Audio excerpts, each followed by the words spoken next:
وستسقط إن شاء الله. الموت لإسرائيل، الموت لإسرائيل، الموت لإسرائيل،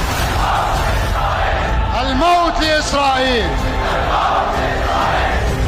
এই পুরো ভিডিওটাই এখন সোশ্যাল মিডিয়াতে ব্যাপকভাবে আবারও পোস্ট করা হচ্ছে বিভিন্ন ফেসবুক পেজ থেকে, আর অনেক ভাইরাল হচ্ছে। কারণ ইরানের প্রয়াত প্রেসিডেন্ট ইব্রাহিম রাইসি যেই গর্জন দিয়েছিল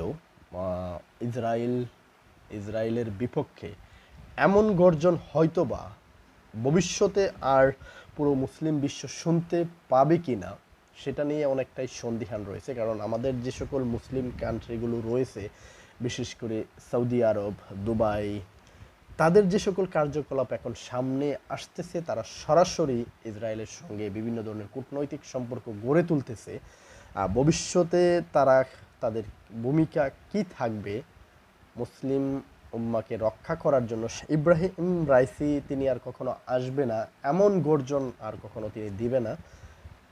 তবে আর কেউ এমন ইব্রাহিম রাইসি আসবে কি না সেটা নিয়ে এখন উদ্বিগ্ন মুসলিম জাহান।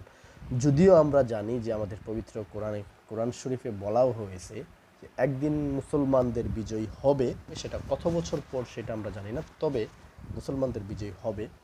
ইব্রাহিম রাইসির এভাবে চলে যাওয়াটা কখনোই মুসলিম বিশ্ব বলতে পারবে না।